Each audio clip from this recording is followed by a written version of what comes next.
You're watching Tulip Swift. Today we're going to be doing the best movies of 2017. Woo! As usual, if you have a short attention span, you're just gonna want to fast forward and watch like the top 5. I did this last year and it didn't come out till like literally 5 months into 2017. So this one's a little more timely. We're like comfortably through January and I just want to go over these movies because some of them were slept on.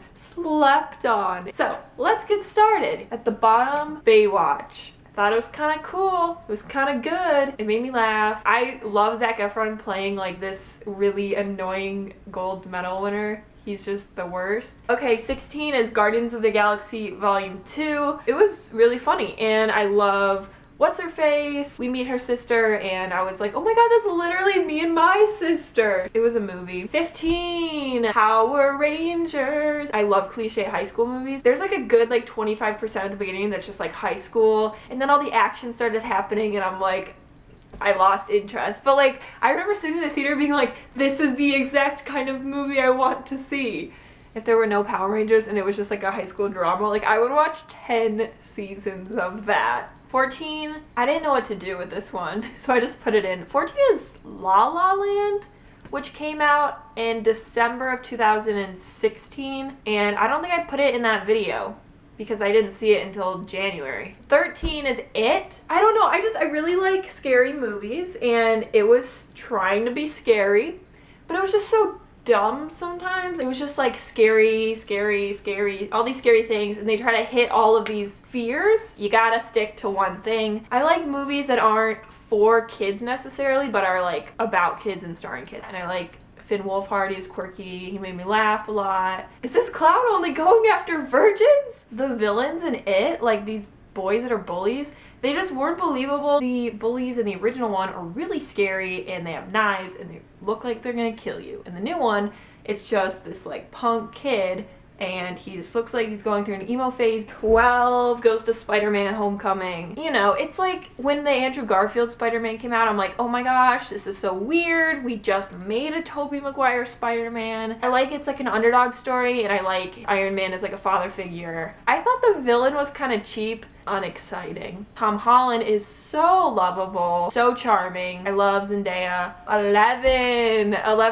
This one is Okja. Came out on Netflix. Lily Collins was in it, and she plays this like animal rights activist. If you've ever heard of Snowpiercer with Chris Evans, the same people from Snowpiercer, but it's Okja, so it's weird and it has some of the same actors. It has like one of the same actors. It's about they start making this giant pig just so they can mass produce the meat and bacon and such. This pig, Okja, living in the wild with its best friend. No, but we're gonna eat it. And then Lily Collins and her team, they're trying to save the pigs. Not about just like don't eat meat. A bigger conversation about like how we're producing the food. Kind of comedic, kind of dystopian, different version of that. So it's a great introspective film. So I think if you're interested in that, you'll really like it. It's super weird. Number 10.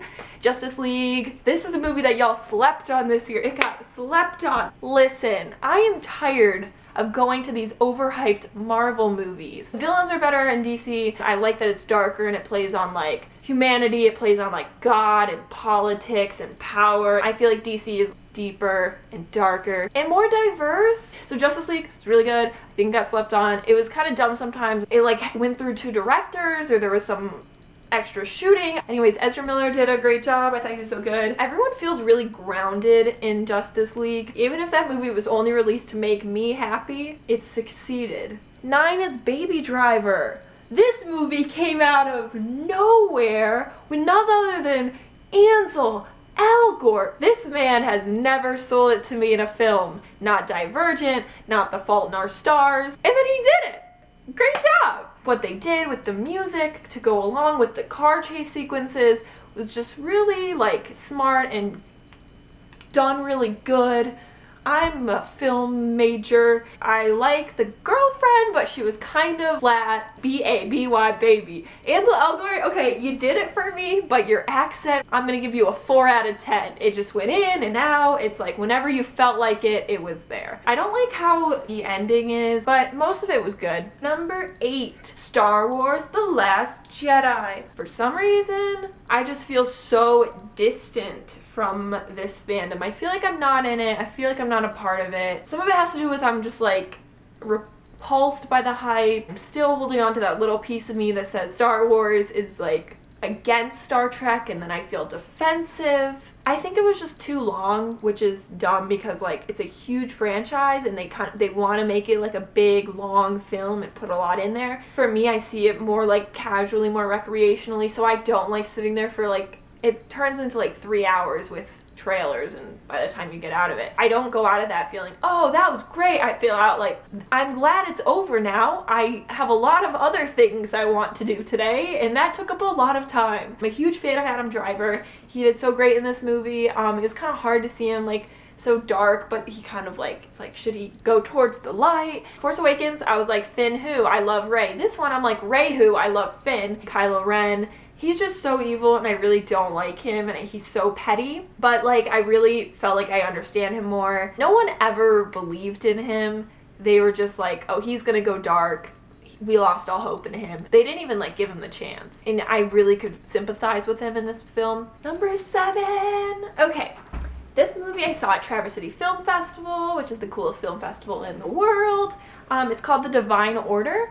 It is set in Switzerland in 1971. It was like amazing. Women in Switzerland could not vote until the 70s. This lady cuts her hair and she's like, I'm a feminist now and women should be able to vote. And then everyone flips out and it was crazy. There's just a lot of cool, quirky feminist women, and she becomes part of their club. Then there's the other women that are like, women shouldn't have the right to vote. And then there's men who are like, get back in the house, like blah, blah, blah, like take care of the family. Inspirational music, and they're like marching, and it's like, no, we have rights too. I didn't know that in Switzerland, they didn't have the right to vote until then. And in some other places, it wasn't until like the 90s. It's crazy. Number 6 is, this is a documentary. This one was also Traverse City Film Festival. I guess I should mention, when after I saw The Divine Order, there was like a Skype Q&A with the director, which was awesome. So for Quest, it's about this family in Philadelphia, this black family. It follows them for like 10 years, and then they end up really dealing with like the violence that's going on. The dad, he goes by Quest, and he's like a musician. So at the end of the film, we met the director, we met the whole family, the mom and the dad and the daughter was actually victim to this shooting that happened like right on the street. So that was a pivotal point in the film. After the film, everyone was leaving, and then the director was just chilling out, and I was like, I'm not gonna not talk to him. So I said hi, how much footage he was getting, how much he was like staying with this family, and he said he was just sleeping on the floor, and he would stay there for like weeks at a time, and then sometimes come back later. He was there so often that they just became so comfortable around the camera, and then he got this great footage, and it became this like great documentary that's like a look into the family. So it's called Quest, and you should watch the trailer. It was awesome. 5. Oh my god, I'm so excited to talk about this one. I didn't see this one until it went on Netflix. It's called Raw. It's in French. It came out last year in Belgium. I knew that she eats raw meat in the movie, and then people were saying that it's like a pro-vegetarian movie. That's not what it's about at all. People go through the whole film and they walk out of it and be like, wow, eating meat is bad. No, that's not what it's about. It's actually about the female sexual awakening that happens against all of the gender bias that makes women feel like they shouldn't enjoy sex, shouldn't enjoy masturbation. I feel like if you see Raw, you gotta read about it too, because this kick-ass director is just so, oh my gosh, she gets like so intense in interviews, and she's like, no, this is what my movie is about, pay attention. And I'm like, I love you. If you feel like you have the stomach to watch this movie, because there's a lot of blood, there's a lot of like eating, things. If you have the stomach, you should watch the Red Band trailer. The trailer is so good and so exciting. And she goes to college, and then she's like finding out that she likes boys and she wants to like be with boys, but it's so wrong, it's so dirty, that's such a sin. It takes place in this entire parallel with some cannibalism in it. Anyways, it's so good. Can't praise Raw enough. It's so smart, and I just love what they did there. I just feminism. Number 4 is Landline. Jenny Slate stars in this film. You may know her as Mona Lisa from Parks and Recreation. This movie takes place in the 90s. It was really sweet. It was such a great film about Jenny who wants a break from her relationship with her boyfriend, and she's having a hard time like being an adult. And then she has a younger sister who's in high school. She's kind of distant from her, and they're both very self-absorbed. They get bonded together when they find out that their father is having an affair. They team up, and then they kind of become partners again. I love it because I love sister movies. It's really funny because Jenny Slate's in it, and there's just a lot of whining, midlife crisis. I felt like my heart had a hug. I'm on number 3, and my battery's literally going to die. R.I.P. Number 3 is Lady Bird. So you probably know Saoirse Ronan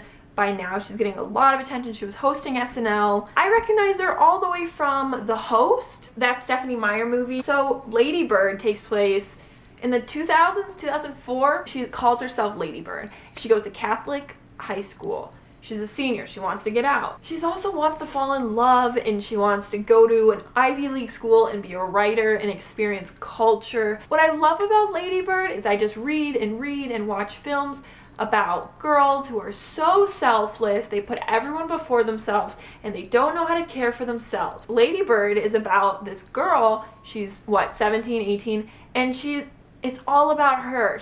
Everything's about herself. She wants everyone to know her name. I just love that people are appreciating and taking seriously these movies about young women, and that's what just warms my heart about the praise Lady Bird is getting. Her relationship with her mom is a huge part of this movie. I just loved everything about Lady Bird. I thought it was so smart. Number 2 is Get Out. I love horror. I love concept horror. There's nothing like sitting in the movie theater and watching and realizing what is going down in this film. It's not just about being racist. That plus taking advantage, benefiting off of the minority people. It's from Jordan Peele. I really loved it. I thought it was so brilliant. I guess I didn't know how dark it was gonna go. At the end, after all that, you're still able to laugh. Oh my gosh, we're on number 1. This is kind of feels anticlimactic because I just took a 15-minute break while the camera was charging. So what my number 1 movie is Wonder Woman. Wonder Woman was a huge part of my childhood. I love to collect Wonder Woman merchandise. My bookshelves are full of books, so packed with books, but those bookshelves used to be all Wonder Woman stuff. When I was 11 to 13, I watched the Linda Carter series, and just over and over again it was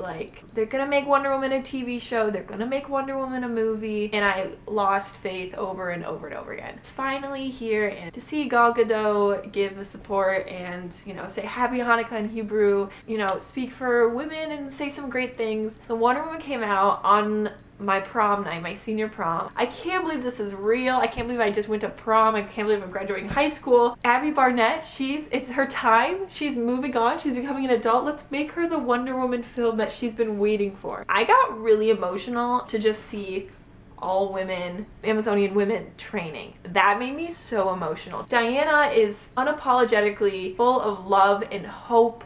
Sometimes you're this bullshit, this is cheesy, she can't actually stop the war, it's not all about this. Even I doubted her, Steve Trevor doubted her. I like that her nemesis is also a woman, because it's a female-driven story. I had doubts going into it because Chris Pine is my love of my life, he's my Captain Kirk, and I didn't want him to take away the attention from Gaul. I think it was okay. And I love that he's they play on this man candy side character women have been dealing with for years and years. Some people weren't that excited to see it. It wasn't that big of a deal. Some of us have been waiting for that movie our entire lives. Did not disappoint. That's the end of this video. Thank you for watching. I love you so much.